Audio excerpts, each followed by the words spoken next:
Well, guys, welcome in to day 4, I believe it is, of reading through the New Testament in 30 days. Today we're going to be in Matthew chapter 23 through 28. And there's one part I'm going to focus in on because I know that a lot of you who read this are probably interested in seeing, what does it have to say about this particular part. And that's chapter 24 and 25. Chapter 24 is one that a lot of people ask me about and want to know about because it talks about Jesus saying the signs of his coming. And people are always wondering, are these signs taking place? Are we the generation that will see the return of Jesus? Are we that generation? And so we're going to kind of go through chapter 24, deal a little bit with the end of 24. I might look at 25 a little bit, but more than likely just 24. So I want to tell you what's going on. Jesus is with his disciples, and they've gone into Jerusalem.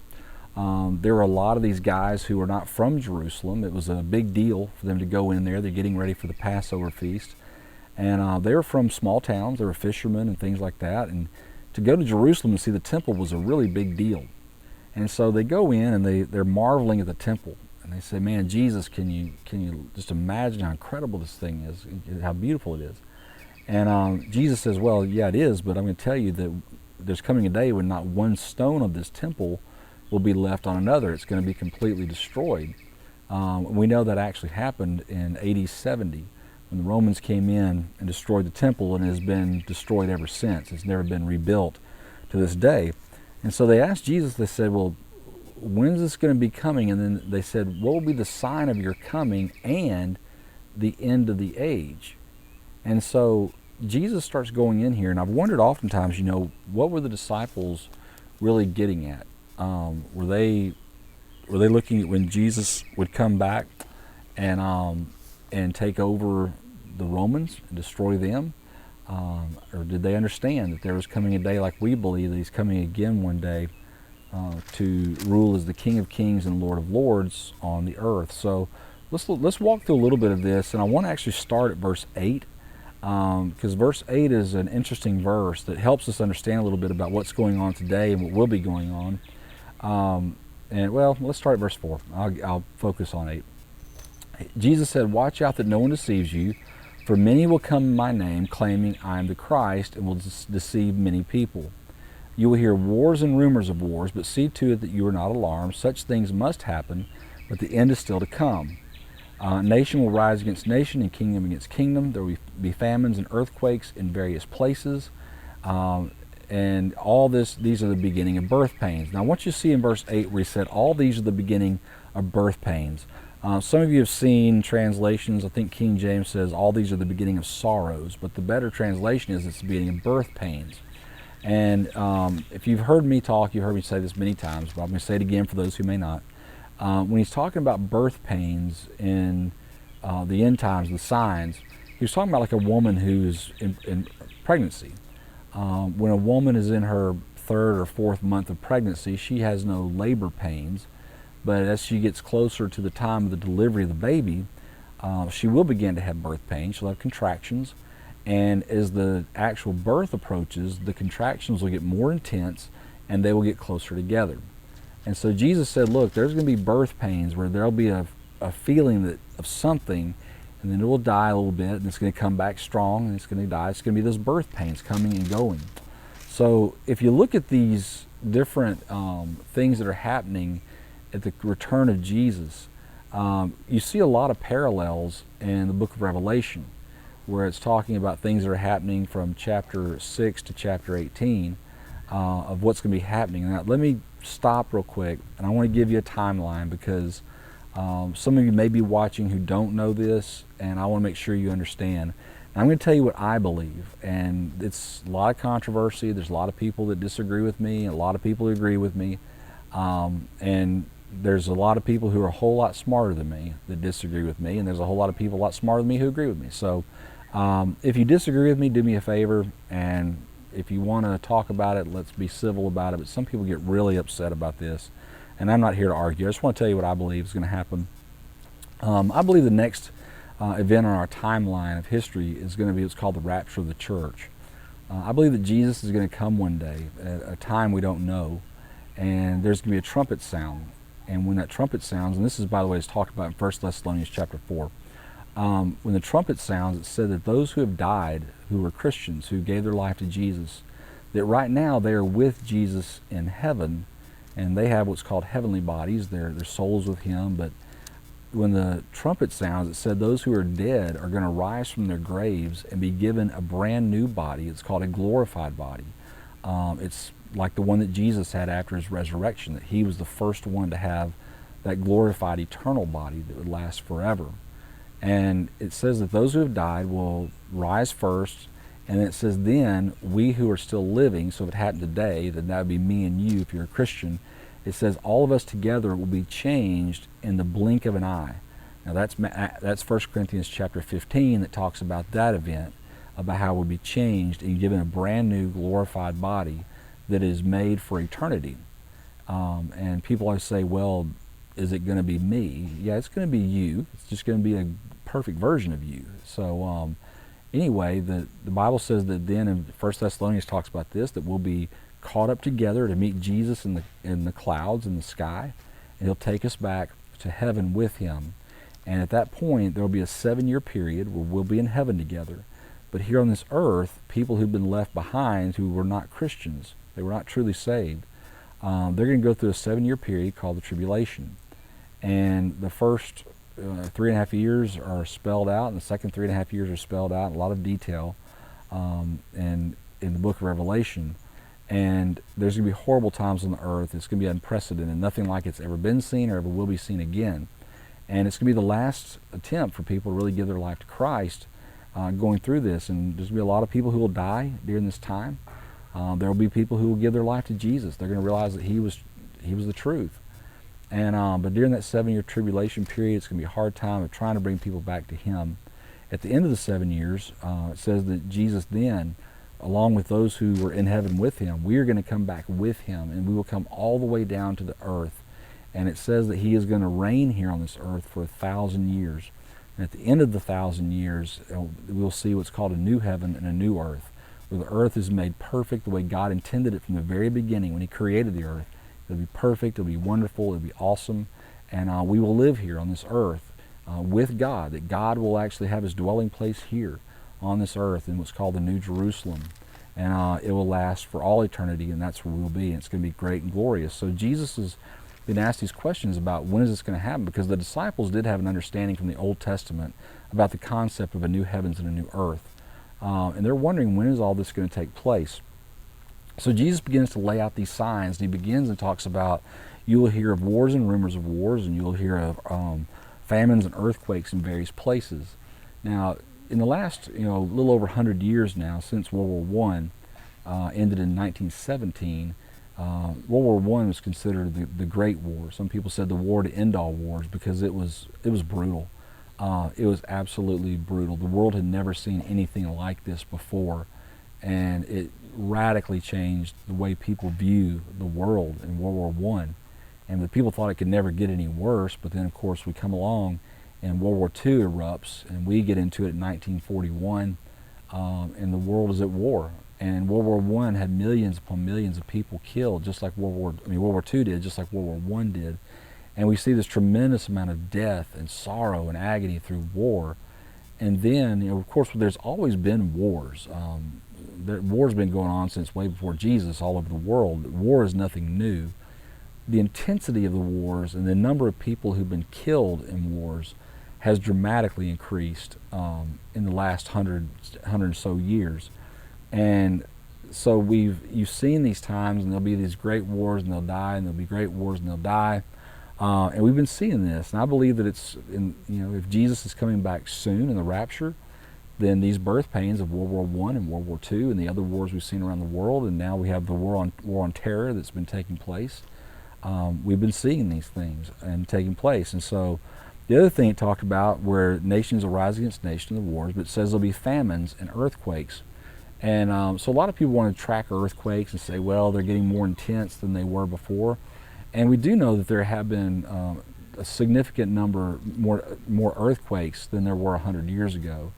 Now, some of that may be due, I'm not trying to say that Jesus is coming back, some of that may be due to just technology, that we've been able to detect earthquakes in places of the world that we never detected before. or we may be able to detect certain levels of earthquakes that are hard to feel, but they register on equipment. So it's really hard to determine that. But I know every time somebody sees a big earthquake, they freak out and say, "Is Jesus coming back?" Many of y'all know that Utah had a big one last week, and there was one thing that happened, and I saw this in the news. I'm assuming it's true, and if I'm wrong, just please forgive me. I just saw this on a newscast and assumed it was true. But it said it hit Salt Lake City, which is the headquarters of the Mormon Temple, and on top of the Mormon Temple there is a statue of the angel Moroni, which is real high, real important to the Mormon religion, and that it has a trumpet in its hand, and that the earthquake actually caused the trumpet to break off. And so a lot of people say, well, there you go, you see the sign that Jesus is, or that God is, judging the Mormon church and he's going to come soon. But we don't really know. We don't know when he's coming back. But it does say there'll be earthquakes and famines in various places. And one thing about famines that's interesting is that if you look at the population of the world, you can Google this real easily, that back in my parents were born in 1939, and when my parents were born in 1939, the population of the world, and I think I've got my numbers right here in my head, the world population was only around 2.5 billion people, something like that. It was around that mark. Well, I came along in 1968, and in 1968 it was up around 3.6 billion. Well, today, just in my lifetime, the population has doubled, and now we're hitting right at 8 billion people on the earth. And when you look at the growth rate of world population throughout the last 2,000 years since Jesus was here, it just stayed like this. It was there'd be a tiny little increase, but it stayed real low. In fact, they say that they estimate in the time of Jesus there were less than 1 billion people on the earth. And so it went, and the only dip we really saw was during the 15th century, during the bubonic plague, the Black Death. There were 200 million people that were killed by the bubonic plague, so there was a dip in the world population. But then it just kind of creeped along, and all of a sudden we get to the 20th century and it just starts to skyrocket. It just goes straight up, and world population. And a lot of that was because of modern medicine. There's a lot of people that say it was mainly because of penicillin, that the invention of penicillin saved a lot of lives, but now we have modern medicine that's just tremendous. In fact, if you go back 100 years, I'm 52 years old right now, I would be past the average lifespan of a man 100 years ago. It was unusual. There were a lot of, the infant mortality rate was really high, so that brought down the average age of people quite a bit. But now we're just living longer. And I know when I was a kid back in the 70s, if somebody turned 80 years old, it was a big deal. I mean, I remember they made a big deal out of somebody turning 80. Nobody turned 90 or 100. That was just almost unheard of. But 80 years old was a big deal. Well, my dad's 80 years old, and I know a ton of people in my church. I mean, we have tons of people in my church who are 80 years old and older. And now it's like 80's nothing. I mean, if you make 80 years old, like, yeah, so what? I mean, lots of people are 80 years old. 90 is a bigger deal, but it's even becoming more common where people aren't as just amazed by 90 years old anymore. So what I'm saying all that is, you say, well, what does that do with all this? Well, the problem is, they say there's only so much food to go around. There's only so much that that they can grow to feed the world. And so when you don't have enough food, you have a lot of famine. And I've heard experts say that because of the number of people we have to feed and the amount of crops we have, it wouldn't take much to have certain events take place, weather events or locusts or stuff like that could destroy crops, that we could be in a pretty bad shape as far as feeding people. Now, of course, if you look around now, I don't know if y'all been to the store lately, but I was in Winn-Dixie yesterday up by the house, and it looked like there was a famine taking place. All the food was gone. I mean, it's amazing how much the grocery stores are being cleaned out because people are panicking during this time. But there's going to come a time when that happens, and so those things are, just because we're going to see it happen doesn't mean that Jesus is coming back next month or next year or next week or anything. But there will be birth pains, and we'll see these swells of earthquakes happening, and we'll see we'll see these famines taking place. And then it starts to talk about, though, something else in verse 9. But let me stop for a second and go back. One of the most important verses in all of chapter 24 that you have to see is verse 6. If you're a Christian, this is the most important thing you can see, is where it says, you'll hear of wars and rumors of wars, but see to it that you are not alarmed. It's so important for you to hear, see to it that you're not alarmed. Because a lot of people fear about all these events, but we shouldn't be. We should rejoice when we see these things. They may be hard, but we should rejoice knowing that it's bringing about the return of Jesus. And what we're going through now with the coronavirus and COVID-19, one of the things in this verse that's not here, and is that it says you'll hear of famines and earthquakes in various places. In the New King James Version, it'll also say pestilences, which are pandemics, diseases like the coronavirus. Luke actually talks about this when he's talking about Jesus' account of this in Luke 21. He mentions pestilences, that Jesus said pestilences, which are pandemics.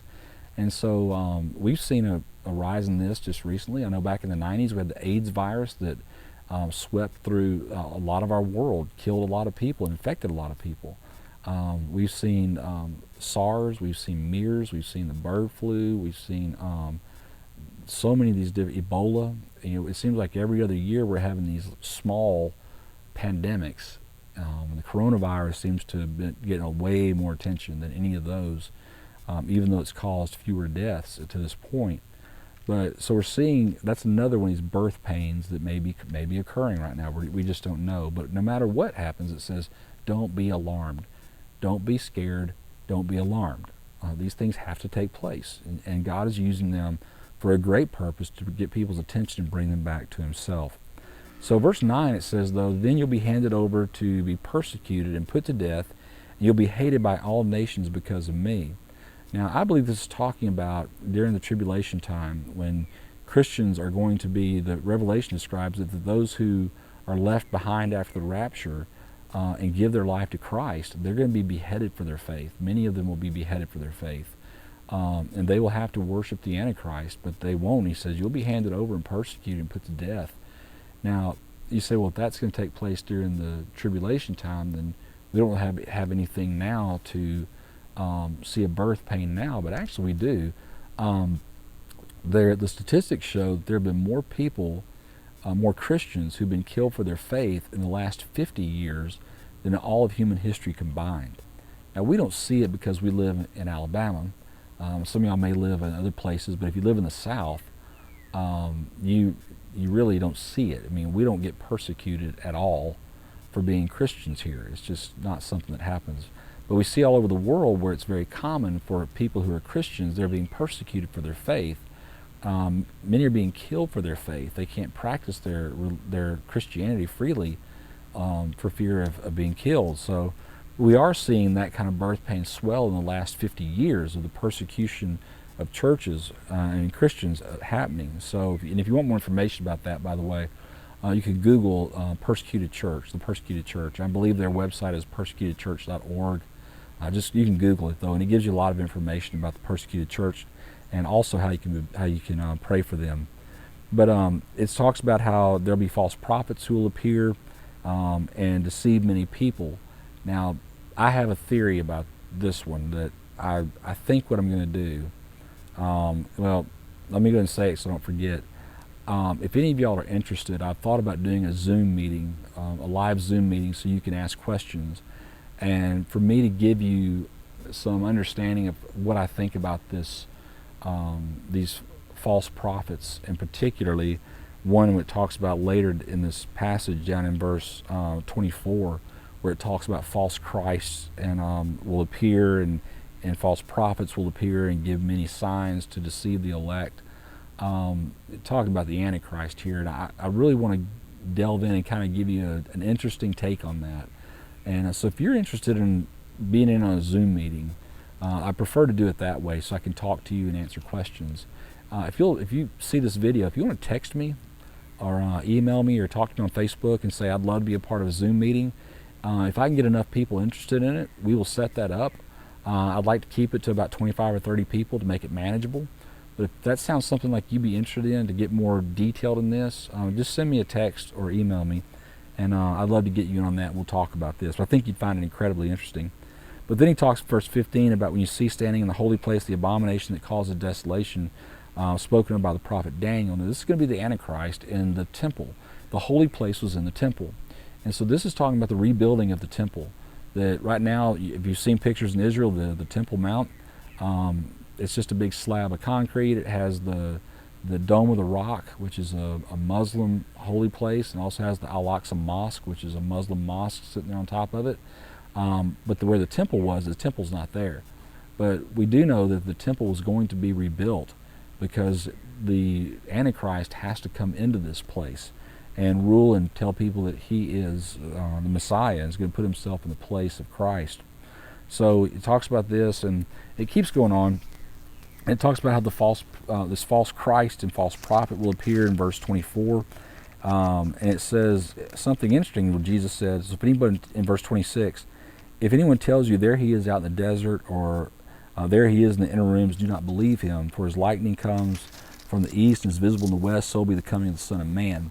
That's another thing I want to talk about in the Zoom meeting, is what Jesus said there, very specific about. If you see, they say there he is in the desert, or there he is in the inner room. There's something really interesting in there that we've been seeing in the last 20 years that I would like to share with you. But again, I want to do it in a Zoom meeting, and if we get enough people, I'll do it. Or I guess if there's only 2 or 3 of y'all, I love talking about it so much, I'll do it with y'all. And by the way, if you don't know what a Zoom meeting is, all it is that I'll send you a link. I'll email it to you, and I can text it to you, tell you a certain time on a certain night, and all you do is click that link on your computer or on your iPad or your phone, and it automatically just pops up into a video meeting. You don't have to have anything special on your computer. It'll just pop you up on the internet, and you'll be ready to go. So anyway, he keeps going along, and he gets down to verse 36, though, and he talks about that no one's going to know the day or the hour, not even the angels of heaven, nor the Son, but only the Father. And then I love what he says in verse 37. He says, as it was in the days of Noah, so will it be at the coming of the Son of Man. For in the days before the flood, people were eating and drinking, marrying and giving in marriage, up to the day that Noah entered the ark, and they knew nothing about what would happen until the flood came and took them all away. So what it was just business as usual. Life was just going along. People were going to work. They were raising their kids. They were enjoying life. And it just happened. And there will be very little warning. And Jesus says in verse 40, he says, 2 men will be in the field, and one will be taken and the other will be left. And I believe it's talking about, the rapture of the church. And by the way, when he said 2 will be working in the field, 1 will be taken, 1 will be left. He says 2 women will be grinding at their hand at the mill. 1 will be taken, 1 will be left. And it's talking about how, it's just going to be a sudden event where some are going to be left and some are going to be taken. So it says to keep watch, because we don't know the hour when Jesus will return. So we have to be faithful to live for him. And there's some people that think, well, I'll just bide my time, and if I start seeing all this stuff really happening, then I'll give my life to Jesus. It may be too late then, because I've even heard some people say, well, if all of a sudden millions of people disappear who seem to be Christians, then I'll know that was the event, it was really true, and then I'll give my life to Jesus. Well, you don't know that. Suppose that I'm a Christian, I'm driving down Highway 43 in my truck, and suddenly I disappear, and my truck is still going 55 miles an hour down 43. It's going to probably veer off into oncoming traffic, which may kill you. You may not have a chance to turn. You may be on an airplane. The airplane was piloted by a Christian. It falls out of the sky. You never know. We just don't have time for that. And so you need to say, are you ready to see Jesus? Are you ready for him to come? I know a lot of people look at the signs of his coming and say, man, these things have been happening for a really long time. And they have. We've seen wars for forever. We've had famines throughout history. All these things, we've seen these things happen. But I do think some of the birth pains are getting a little closer together, and you think, well, World War I, that's not close. That was over 100 years ago. And you think World War II even, that was a long time ago when World War II happened. And so you think these birth pains aren't coming close together, but in God's timing, they really are. God's timing is very different, and it's what seems long to us is not long to Him. But there is one thing that's interesting in verse 34, and then we'll be done. Let me start at verse 32.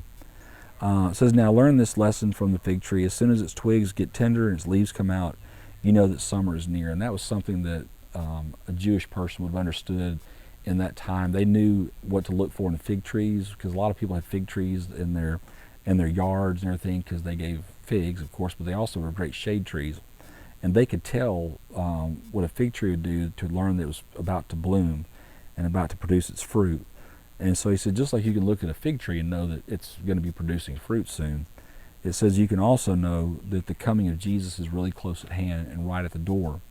And he says, "I tell you the truth, this generation will certainly not pass away till all these things happen. Heaven and earth will pass away, but my words will never pass away." So the wording here where he says this generation will not pass away until they see all these things happen. He's saying there will be one generation of people, and they will see all the signs. They will see every one of them, and they will live through every one of them in their lifetime in a certain period of time.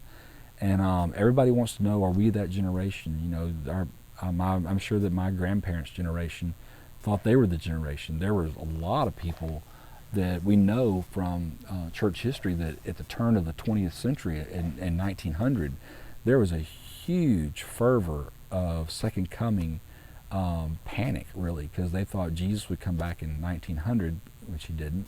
Then when World War I broke out, people were absolutely certain this was the timing of Jesus, because the world was in horrible chaos. It was just a horrible, horrible time, and he didn't. And then, you know, in America, when the stock market collapsed in 1929, everybody was like, well, oh, Jesus is coming back, and he didn't.